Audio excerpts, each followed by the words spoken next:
Ողջույն հարգելի հետևորդներ։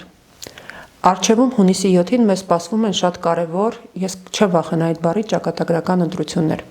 Եվ ինչպես շատ-շատերը, ազգ նախաձեռնության անդամները եւս այս ամբողջ ժամանակահատվածում գտնվել են պարբերաբար քննարկումների զրույցների մեջ, որովհետեւ մենք ուզում էինք ի վերջո ինքներս մեզ համար հասկանալ, գնալու ենք արդյոք ընտրության եւ ում ենք քվեարկելու։ Գնալու ենք արդյոք ընտրության հարցը ծագեց այն մտքից, որ մեր պատկերացրած իդեալական ուժը, ազգային քաղաքական շահեր առաջ տանող լիարժեք եւ իդեալական տեխնացուները ցավոք սրտի ներկա ցուցակում չկան։ Ավելին, կարող ենք շեշտել, որ Հայաստանի քաղաքական դաշտում նման ուժ դեռևս չկա։ Բայց այնուամենայնիվ գտնում ենք, որ ընտրության մասնակցելը պարտադիր է, որովհետեւ տանը մնալով մենք ակամա թե կամա նպաստում ենք ներկա ապազգային հակահայկական իշխանության վերարտադրմանը։ Եվ այսօր մենք չենք պատրաստվում ձեզ կոչեր անել։ Ուղղակի մենք ազգ նախաձեռնության երկու անդամներով կփորձենք մի կարճ զրույց ունենալ, որպեսզի ցույց տանք այն քննարկումների ընթացքը, որ ունեցել ենք միասին, եւ որի արդյունքում մենք պարզել ենք այն սկզբունքները, որոնց վրա հիմնվելով յուրաքանչյուրս կկատարի իր ընտրությունը։ Այսօր ձեզ համար այդ կարճ քննարկումը կանեն Արփի Թոփչյանը եւ ազգ նախաձեռնության անդամ Ստելա Հովսեփյանը։ Սիրելի Ստելա, մենք իրոք այս կարելի ասել դեռ միջև ընտրությունները շատ էինք խոսում եւ բայց այս վերջին ամիս ու կեսը ավելի ինտենսիվ ենք անընդհատ ընկերների հետ քննարկել, թե գնում ենք ընտրության, ում ենք ընտրում եւ փորձել ենք մեզ համար վեր հանել այն սկզբունքային կետերը, որոնք մեզ կօգնեն այդ կարևոր ընտրություններին մասնակցության հարցում։ Ես պատասխանեցի իմ համար, որ առաջինը ես որոշնեմ, որ գնալու եմ ընտրության։ Այդ ամենակարևոր սկզբունքն է գնալ ընտրության եւ ինչպես Արփին նշեց, եթե նույնիսկ չունենք իդեալական մեր պատկերացրած տեխնացուին, այս պահին պետք է միևնույն է կարողանանք ընտրել եղած հնարավորությունների սահմաններում եղած տեխնացուներից ինչ-որ մեկին եւ այս ընթացքում հաշվի առնել, որ մենք ընտրում ենք ոչ միայն տեխնացուին, վարչապետի տեխնացուին, այլ մենք ընտրում ենք այն մարդկանց, ովքեր մտնելու են խորհրդարան եւ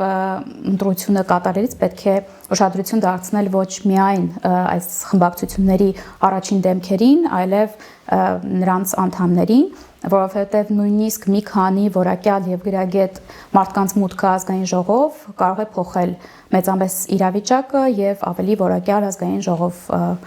ստեղծել, ձևավորել։ Եվ մյուս կարևոր հարցը, որ քննարկում էինք, թե որոնք են այն սկզբունքները, որոնց վրա հիմնվելով, կարելի ասել բացառման կարգով, քանի որ մեր պատկերացրած եւ ուզած ուժը չկա, բացառման կարգով կգանք ընտրության, մենք մի քանի սկզբունք առանձնացրեցինք։ Առաջինը միանշանակ դրանք այն ուժերը չեն, ովքեր արդեն եղել են իշխանության ղեկին եւ ովքեր այս կամ այն իրավիճակում համագործակցել են ներկա իշխանությունների հետ, հետեւաբար շրջանակը բավականին նեղանում է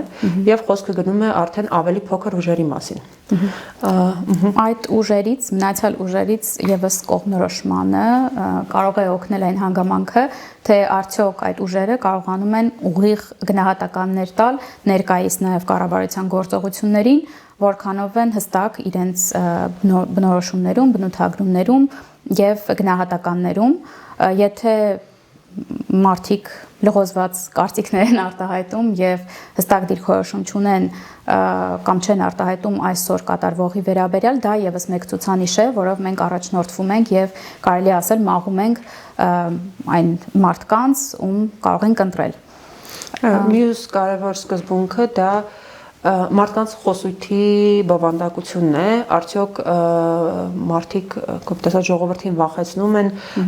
հիմնվելով այսպես ասած տարբեր աշխարհաքաղաքական կենտրոններից եկող ազդակների հիման վրա փորձում են մանիպուլյացիաներ անել, թե այնուամենայնիվ խոսքը գնում է տեղում թեկուզ լոկալ փոքր մակարդակով, բայց քիչ թե շատ ազգային խոսույթի մասին։ Եվ այո, լիովին համամիտ եմ, կոնկրետ ինձ համար շատ կարևոր է,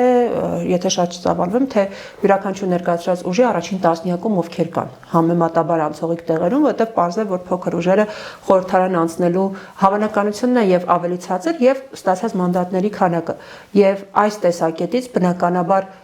Գուցե եթե ոչ առաջին համարների դեպքում միանշանակ ասենք ես կարծիք չունեմ կամ ֆավորիտ չունեմ, առաջին տասնյակում տարբեր կան ուժեր, որոնց առաջին տասնյակում կան մարդիկ, ում գաղափարական ազնվության, գաղափարական, այսպես ասեմ, ուղղվածության եւ ազնվության վրա անձամբ կասկած չունեմ եւ ես շատ կցանկանամ այդ մարդկանց տեսնել խորհրդարանում։ Եվ հետեւաբար առաջարկում ենք որպես ընտրության չափանիշ սա եւս դարձնել կողմնորոշիչ, որովհետեւ այո, պիտի ընդունենք, որ նոր ուժերը, փոքր ուժերը, նրանք այնպես չի, որ վարչապետ դառնալու մեծ վարչապետ տեխնացու, այսպես ասեմ, իրենց առաջին համարին դարձնելու մեծ հնարավորություն ունեն, բայց լովին համամիտ եմ, որ նույնիսկ 4-5 որակյալ падգամավորը, եթե գրագետ, գաղափարական, ներկայանալի, այսպես ասեմ, եթե ոչ հիմա, ապա հնարավոր է հետագա զարգացումների ժամանակ իրավիճակի վրա ազդելու հնարավորություն ունենա եւ մենք այդ հնարավորությունը չպիտի բաց թողնենք, այսինքն մտածենք ոչ թե սա նախագահական ընտրություն է եւ մենք ընտրում ենք նախագահ, այլ սա իրոք խորհրդարանական ընտրություններ են եւ մեզ անհրաժեշտ են քիչ թե շատ, հնարավորինս շատ որակյալ կադրեր խորհրդարանում, որովհետև դա այն սերմն է, որը վաղը մյուսօր հնարավոր է, այսպես ասեմ, արձագանք ստանա եւ ավելի լուրջ գործողությունների բերի։ Այսինքն ավելի հեռանկարային պլանավորման, այսպես ասածա, կառավարման տեսանկյունից որակյալ կադրերի մուտքը այս պահին ազգային ժողով շատ էական է,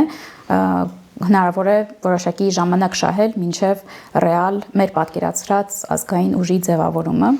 Ըստ էության նրանց կարելի է պատկերացնել որպես պլազդարմ։ Որպես պլազդարմ այն հույսով, որ վաղ թե ուշ մենք կկարողանանք այդ պլազդարմը լայնացնել եւ անցնել լիարժեք ազգային քաղաքական առումով հակահարձակման։ Եվ ուզում եմ որպեսզի մի կարևոր թեմայի էլ անդրադառնանք, որի վրա մենք շեշտը դրել ենք, դա ավելի շատ այն մարդկանց համար է, ում համար բարոյական սկզբունքները պակաս կարևոր չեն, ցավոք սրտի շատերը դրանով չեն առաջնորդվում, բայց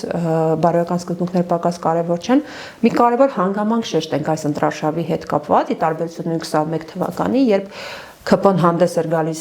դիմակավորված, իբր ազգային շահերեր առաջ տանում, նրանք այս ընտրարշավը անցկացնում այնպես եւ իրենց նախընտրական ծրագիրը հստակ ցույց է տալիս, որ իրենք արևս չեն ստում։ Իրենք հստակ ասում են, թե ուր են տանելու Հայաստանը եւ ինչ են անելու։ Դա վերաբերում է թե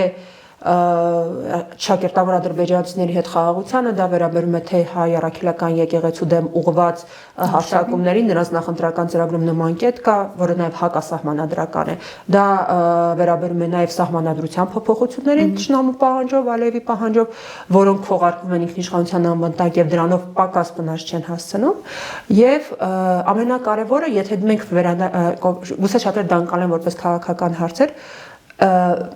Վերջին ընտրարշավը ցույց տվեց, որ այն մարդիկ, ովքեր հունիսի 7-ին գնալու են եւ քվեարկելու են ԿՊ-ի օգտին, նրանք ստորագրում են եւ դառնում են հանցակից ամբողջ հայտարարությունների, որ արել է Նիկոլ Փաշինյանը։ Դա վերաբերում է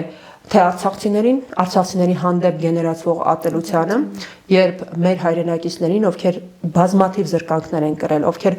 պատերազմի մասնակիցներին եւ ոչ միայն հստակ մեղադրանք է ներկայացվում, թե նրանք ինչու են կենթանի, այսինքն դա ես չգիտեմ, ռասիստ, ես նույնիսկ չեմ կարող հարմար տերմին գտնել եւ դա որևէ ցանկացած մարդկային, ցանկացած բարոյական, տիեզերական, այսպես ասեմ, արդարացումներից եւ օրենքներից դուրս է։ Եվ եթե մարդը ձայնը տալիս ԿՊ-ին, նա ստորագրում է դրա տակ, այսինքն նա չի կարող ասել, որ ինքը ձայնը տվել ԿՊ-ին սոցիալական ծրագրերի համար շակերտավոր, միևնույնն է, նա մտնում է այդ պատասխանատվության տակ։ Նույնը վերաբերում է մեր պատմության, մեր անցյալի վերաբերյալ շահարկումներին, այսպես ասեմ, խեղաթյուրումներին, այսինքն մարդիկ, եթե ձայն են տալիս ԿՊ-ին, նրանք վաղը չեն կարողանալու արդարանալ, ինչպես այսօր շատերն են արդարանում 21 թվականի ձայն տվածները, որ այն ժամանակ խոսում էր Արցախի կարգավիճակի մասին, Շուշի եւ Հադրութի դեօկուպացիայի, բայց այսինքն ազգային ծրագրեր ներկայացնում շակերտավոր։ Եվ այդ բարոյական եւ ինչու՞ չէ նաեւ քաղաքական պատասխանատվությունը նրանք կիսելու են, եթե նրանք հունիսի 7-ին ձայն տան իշխող ուժին։ Այո։ Իշխող ուժին կարծում եմ բավականին հաջողվել է բաժանել եւ տիրել սկզբունքը գործարկելը, որովհետեւ եթե նախորդ, այսպես ասած, նախկինների օրոք մենք համախմբվում էինք նրանց դեմ, հիմա մենք արդեն բավականին բաժանումներ ունենք հենց մեր միջև եւ ամեն օր եւս մի շերտ է ավելանում այդ բաժանումներում, ամեն օր եւս մեկ ատելության ինչ-որ պաշար է ավելանում հանրության մի զանգվածի նկատմամբ ու այո, համաձայն եմ, որ եթե մենք մեր ձայնը տալիս ենք նման պահվածք դրսևորող խմբին, ապա մենք համաձայնենք այդ ամենի հետ, իսկ ես չեմ կարծում, որ մենք համաձայնենք այդ ամենի հետ, որովհետև մենք լրիվ այլ արժեհամակարգի եւ քաղաքակրթության կրողներ ենք։ Լավին համաձայն եմ։ Մի կետի էլ անդրադառնանք, որը եւս շատ է շահարկվում քարոզարշավում, այն որ շատերը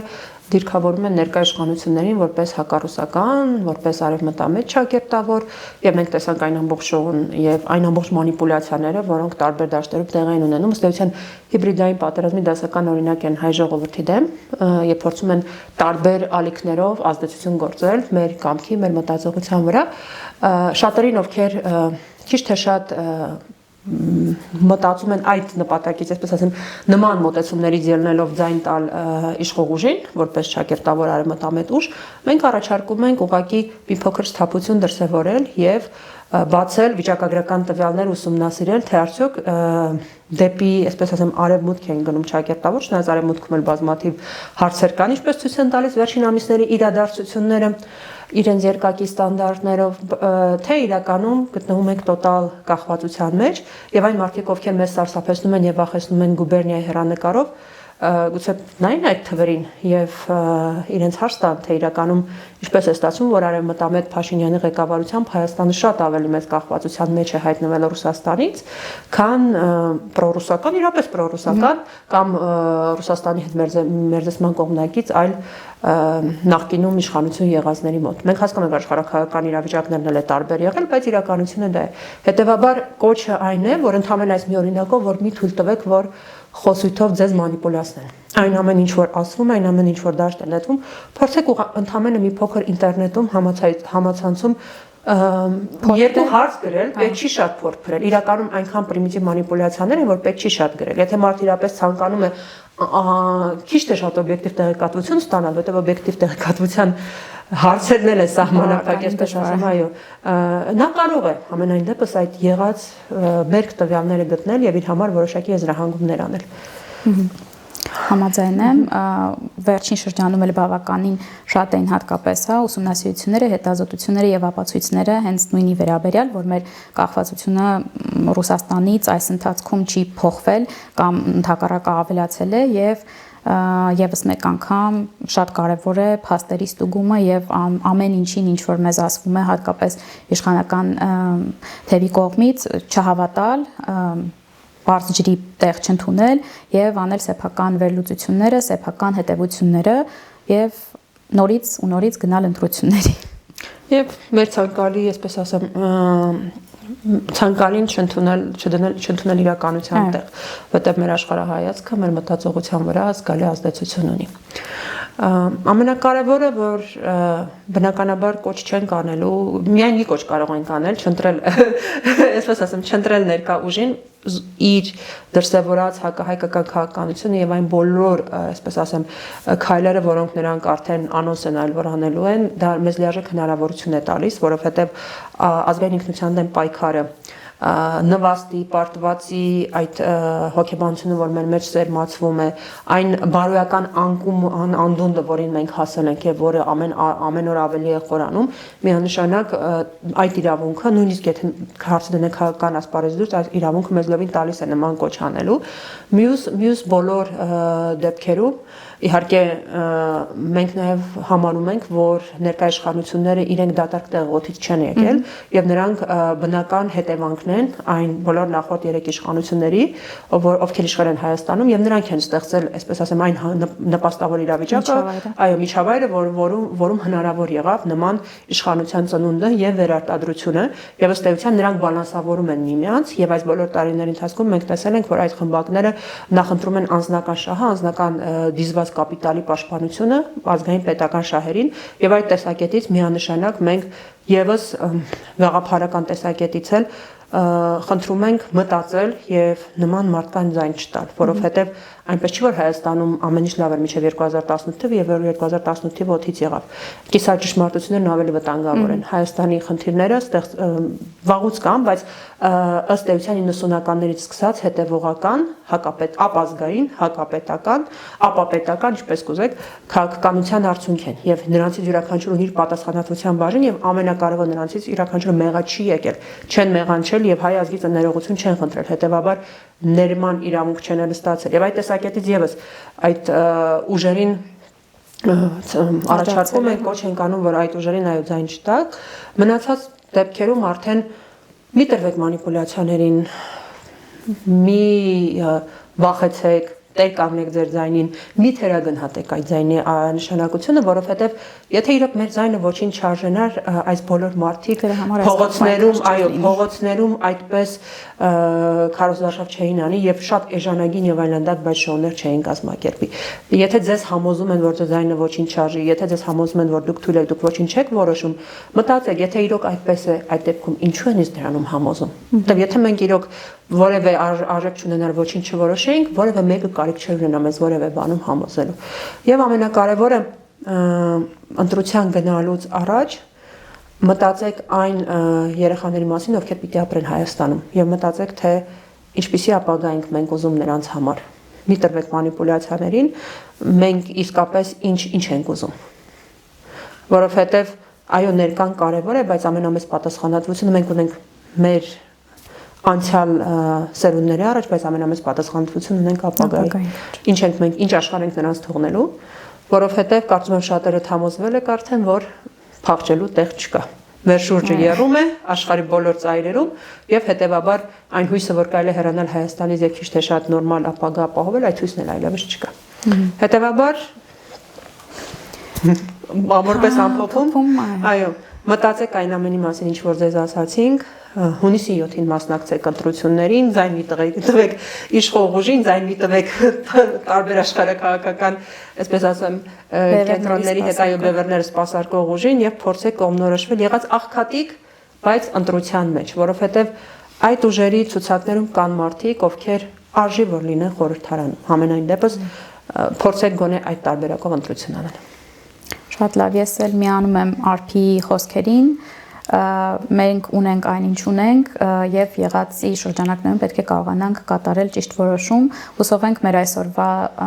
ասած սկզբունքները, մատնանշած ուղղությունները կօգնեն ձեզ եւս կողմնորոշվել ու կատարել ձեր ընտրությունը։